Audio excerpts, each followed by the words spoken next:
This week on the KC Chosen Review, we're going to be talking about Peter and why he's such a scummy broke bum, the Sabbath and what it kind of looked like in this culture, and even the Pharisees, those legalistic...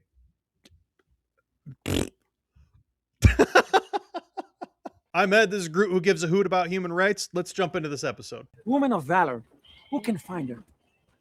This is the S1E2, an ode to women of valor. Far beyond jewels is her value. Her husband's heart trusts in her, and he should lack no fortune. There! May God make you like Ephraim and Manasseh. May God make you like Sarah, Rebecca, Rachel, and Leah.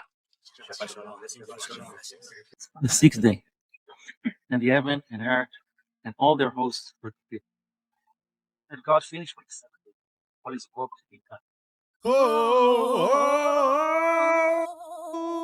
So it seems like based on the title of the episode and that whole intro scene, this episode is going to be focusing on the Sabbath. Really interested to see what they do here. You saw the little boy looking for the stars, and that's because whenever it was nightfall, sundown, and the stars start coming out, that's when the Sabbath begins. And a lot of people, they'll say a traditional blessing there, which I really love that they showcase that. We, at our church, we have similar blessings that we say over the women and the children and then the whole congregation at the end of our service to bless them before they go out, before their week. And then you see who looks like the dad of the community, and he's sharing the creation story. And so every week at the Sabbath, I actually sit my kids down, and they're little, they're toddlers, but I pray with them and I say, what do we remember on the Sabbath day? And we go over Genesis 1:1. In the beginning, God created the heavens and the earth. And so we remember on the Sabbath that God made everything. But not only that, then we also remember that God rested and told us to rest on the Sabbath day as well. And so I teach that to my kids. They love it. They sing songs on the Sabbath. It's a beautiful thing that our family does every week. Sorry. Excuse me, sorry. Stop bumping into people. I'm sorry. What the heck? She got the demons out of her. Now she's just hitting people. In spite of his current intentions, I do not believe you have an accurate understanding of what he can deliver. I'm sorry for this dishonor. Say your last prayer, Jew. Stay there a moment, Captain. Are you saying I made a bad deal? Yes. Where did he come from? Here, Capernaum, Dominus. Number one, obviously none of this part's in the Bible. We don't have the Simon ratting out on the merchant fisherman. We don't have vaguely on the spectrum Matthew in the Bible either. And we don't really see these exchanges happening. Really, we have the Roman centurion story later on. And then we have them dealing with the Romans towards the end of the Gospels, with the crucifixion. But I like that they're bringing these characters and the Romans into this. The Praetor, I think he is a fun character to watch. It also reminds us that while not every chapter really mentions Rome, the life that the Gospels were written in, it was heavily dominated by Rome. And so this addition and incorporating them into the show, it actually reminds us, oh, this is actually what they were living in. This is what they were dealing with. And the oppression was heavy, so you might have been tempted to betray your brothers in order to keep yourself safe or to get ahead. So I'm going to give credit where credit is due. I think it's really cool to have the Romans at the beginning of this show, in all the episodes, really showing what life was like back then for these people. But even if that were true, it would be highly unusual for Jewish men to betray one another. So says the Jew who collects taxes from them. Mine is a different circumstance. Spare me. Admire it. There's always a special circumstance for why you're willing to do something wrong. All right, around for the table. You all need this to have a good time. What is this about? Well, I can celebrate my brothers and sisters. So make sure Amos gets aside, though. He can't handle the good stuff. To buy a Jason, you'll need this to drown your sorrows after you lose this game. You, I don't know your name, you're new, but well, we're not afraid you'll steal our fish. We're afraid you'll steal our women. Look at this man, like Absalom, no? That's better than Absalom. Stay away from low-hanging branches, my boy. Stay with it. Steep staircases. I really like this fun aspect of the show, where it shows them in real life. I'm a plumber and we joke around. They're fishermen, they're tradesmen. They joke around with each other. If I remember right, during their nativity special in 2018, the shepherds were outside and they were teasing each other and joking about who's cooking, I think. I can't remember exactly. But that's when I got excited for the show. I go, they're going to portray them as real people, not wooden, robots that are only saying the text, which there's cool renditions of that. There's movies where they just have the scripture playing out in front of you and they only say what's in scripture. And those are great. Those are great tools. But for an entertaining show, it's cool to show them in real life. I like that. Maybe a super fun deep cut for some of you, that Absalom joke about the long hair. Trivia time. What book is Absalom from? I'll give you 1 second. 2 Samuel. Absalom was the son of King David, and he ended up backstabbing his own father. Not literally, don't worry, but not for a lack of trying. And one day, Absalom is riding his mule with his luscious locks flowing in the wind behind him, I can only assume. And then he gets his hair caught in a tree, and he is tangled up like an old pair of apple-corded headphones. And Joab, one of the commanders of David's army, finds him and kills him. Super interesting story, and it's fun that they just inject that in here because that's part of their culture. That's their storytelling and their history. I think that's really cool because that's how we often interact with history and our cultural stories these days. Buying drinks for the merchants. You fattening your lambs before the slaughter? No. I don't want you to be miserable. You are, so I should be too, I no? want you to be serious. This is not a game. Oh, nothing wrong with enjoying a little financial freedom. A temporary reprieve from doom. That double knockout was a shame. Thanks, Holy. Get your footwork down, and next time you see Yeah, I'll practice. Thank you, Holy. Thank you. I remember my first time around watching this and thinking, why did they make Peter this kind of scummy dude? Like, he's looking to sell out his brothers. He's been a brawler. I wonder, why did they kind of make him out to be this way? Specifically, having money problems seemingly all the time. I think aside from the human and storytelling facts of like it makes him relatable, you know, a lot of us have money problems and it gives him more reason to have tension with Matthew later on, I'm assuming, as he's a tax collector and he's owing taxes. But as for why they would choose Peter to have these money problems, I can think of a few reasons, actually. In Matthew 17, we have the famous story where Jesus tells Peter to go catch a fish and open its mouth, and he will find a shekel in there. And Peter is to use this shekel to pay the temple tax for Jesus and himself. Now, this may imply money problems. The temple tax at this time was half a shekel per year per person. And half a shekel was about 2 days' wages for a laborer. And since fishermen depend on what they catch to make money, it could be even more days. But I do think it's interesting that Jesus uses Peter to collect the shekel for both of their tax. Because essentially, Peter was probably a small business owner with his brother, and Peter is the only disciple who has a wife listed in any of the biblical narrative. And if you don't know what that means, it means he's got bills to pay. It means that providing for yourself and paying for things is not as easy as a single guy. Nowadays, if a single guy, something bad happens to him, you know, he can just live out of his car for a few weeks. But if you got a wife, if you got kids, which Peter may have had, we don't know, you can't just pack up and move. You have to take care of them. And so this kind of shows me that there was a high cost for Peter personally for following Jesus, not only on him, but his family too. And that's the same for us now. If we follow Jesus, there is a cost that will come with it. And it may not always be easy. I think later in the series, we'll see that his wife is sometimes a little upset. She's happy that he's following Jesus, but there's things that need to be done, and they have to figure that out. Anyway, I think that's why they made Peter have financial difficulties, because of that one story where it doesn't even really say that he's having financial difficulties. It just has Jesus have the fish pay for their temple tax. Mind you, that is not a regular tax. It is only a temple tax. You can find it in Exodus. It is not actually having anything to do with Rome.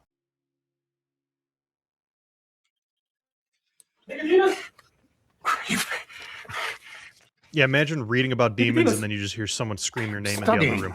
What is so urgent, Shmuel? The judges of our Sanhedrin sent for you. The Avbetin himself requests your presence. So in the Bible, we see there's the Sanhedrin. That's the main one that kind of oversees all of Israel. And then there's local Sanhedrins or courts, and they govern local legal matters. The local Sanhedrin is like our local courts. But if they couldn't solve a matter, they would bring it to the Great Sanhedrin, which was comprised of 70 members and the high priest. And I'm sure we're going to deal with them later in the series. Rabbi Nicodemus of the Great Sanhedrin, we are greatly honored by your presence. The honor is mine, Avbetin. The Avbetin is the most learned, knowledgeable, and important person in this local Sanhedrin.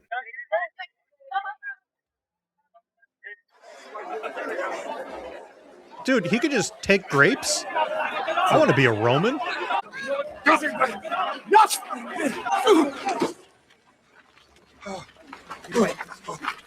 Chill out, bro. That was racist. I got them. At least I think they're right. That's what everyone else was getting. Oh, what did you get, Mary? Shabbat candles. Okay, I would not have guessed that. Mary serves Shabbat dinner in a little while. In a long while. I barely remember how to do it. If you're hosting Shabbat, sweetheart, you better get moving. Preparations might take you all afternoon. Really? Just to be safe. Haven't even swept.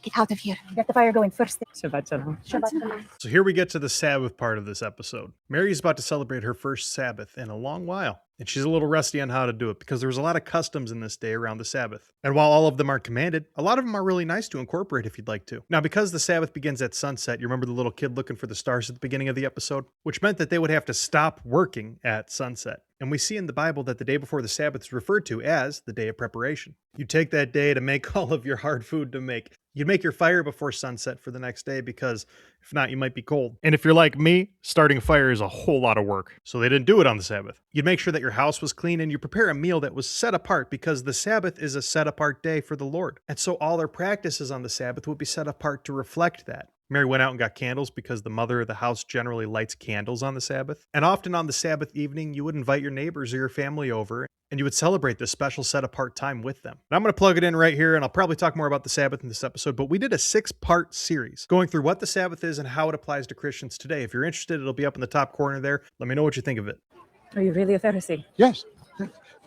I'm sorry, I'm not here to enforce Jewish law. I love what just happened there. That line, I'm not here to enforce Jewish law. It is a huge thing that Jesus talked about and fought against. Because in this day, and even in our day, there's a lot of different laws. And some laws supersede others, and some laws aren't really laws at all. They're more of modern morals or frameworks that you're expected to keep, but God didn't command. If you want some examples today of other laws, we have God's law. That's number 1 standard. We have the law of gravity, if you believe in that kind of weird stuff.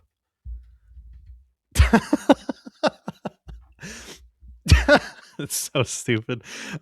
You have your local laws. You have your state law. You have your country's law. But not only that, not applicable to us, Canada has laws, but those don't apply to me. Or some people might be in contracts, and so they are under a law there. And so there's different levels of laws. And we see in this day there was God's law, but then there was also Jewish law, which were oral traditions around God's law. And these oral traditions may have been just interpretations of how the law should be carried out in those days. And so when Mary hears that he's a Pharisee, a man of God, she immediately covers her head because she knows, oh great, I'm about to get judged. I'm about to feel shame. When there's really no need for shame for this. Now, some people might say, women should cover their hair. It's found in the Torah. And they'll point to a passage in Numbers where if a woman is suspected of adultery, they will uncover her hair. But what this passage shows is that women normally had their hair covered. It does not command women to have their hair covered in the Torah or the law of God, which is the first 5 books of the Bible. But I have a suspicion that this is something we're going to keep coming back to in this series.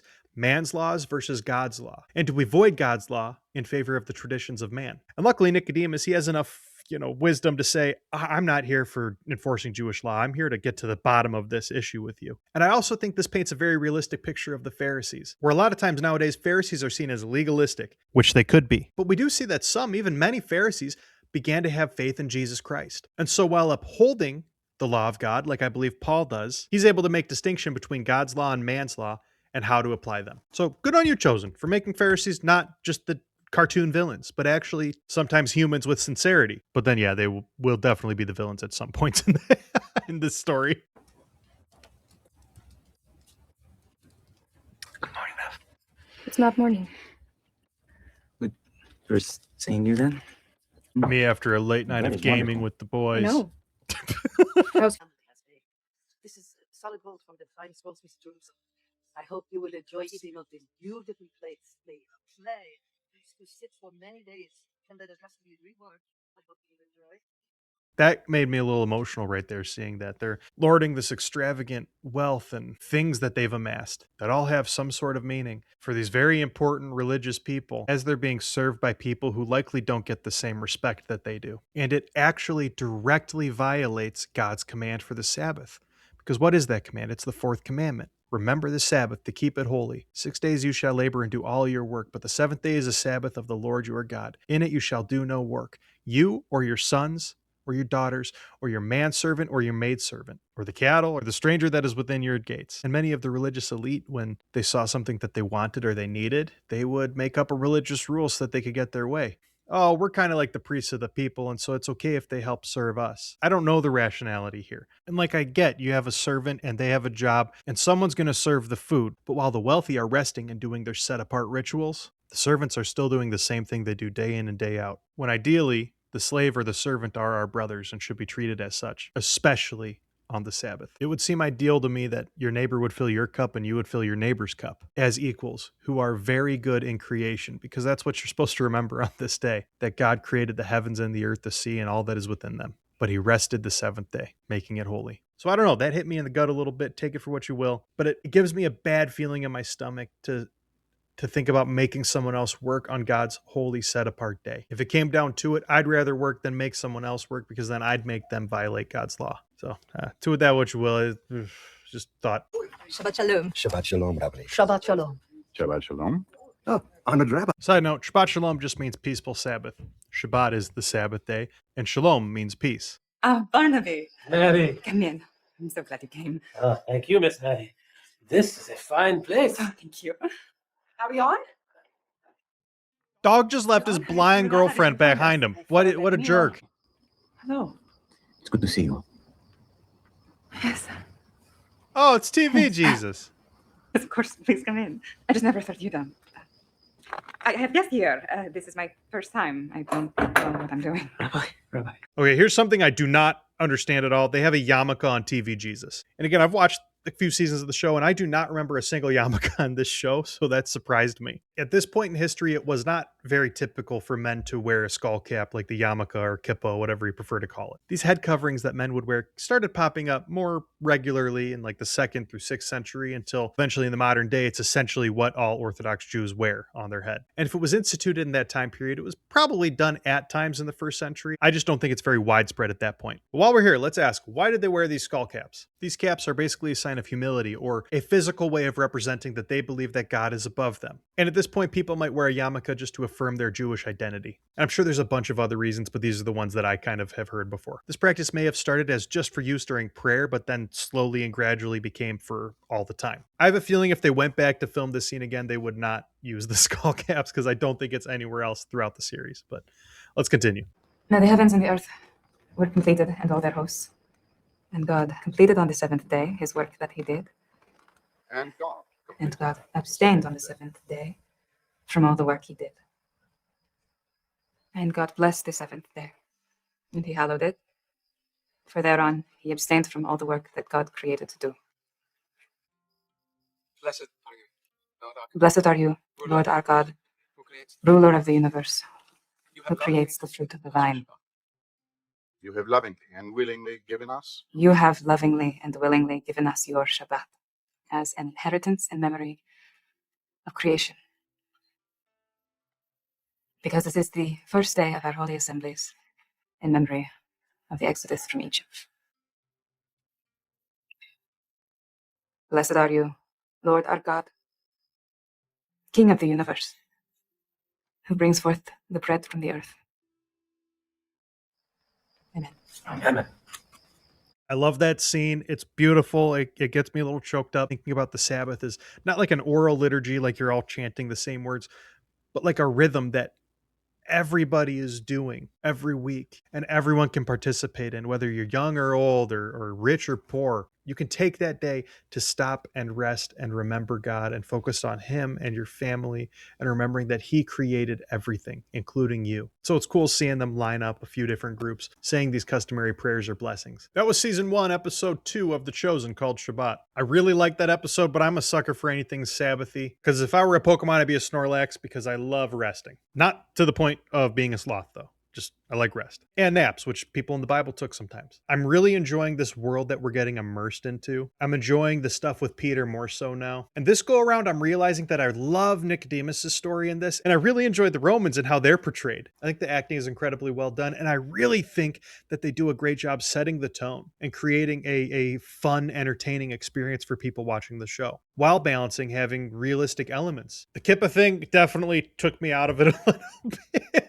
If I'm being honest, I think that's a funny thing, and I think they learn from it and just don't do it ever again.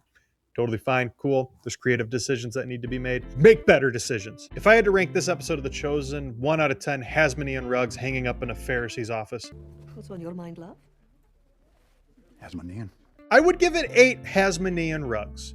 That's pretty impressive. I think it's great setting up this world. I feel like it's a little slow and could move a little bit faster, but that's okay. We're going to get there. This is my preference. I want to hear your ratings down below. And something that's shocked me about the past 2 episodes is that for a show about Jesus, there is not a lot of Jesus in the episodes so far, but I know that's going to change at some point. It's just you want to see more TV Jesus. But anyways, what would you rank this out of Hasmonean rugs? Let me know in the comments down below. And did I miss anything? We're going to do season 1 wrap up at the end if I missed anything or you want to talk about this episode. So leave a comment down below. And if you're interested in Christian perspectives on the Sabbath, I would love if you checked out our Sabbath series. It's a series done from a biblical perspective that walks through what it is, how to keep it, if it's Saturday or Sunday, and a lot of other things. Or you can check out this other video that YouTube thinks you're going to like right here. And please remember to like, subscribe, leave a comment, lets people know that you like these videos. We're reviewing every episode of The Chosen and maybe House of David and The Promised Land and the Solomon's Song. Who knows, man? We're reviewing it all. And we're talking about it from a biblical perspective so we can enrich your lives and help people walk in God's ways a little more faithfully every single day. Check out our free ebook, Jesus and the Biblical Feast. It's a really helpful little guide that I wrote myself. And as always, to God all praise and glory.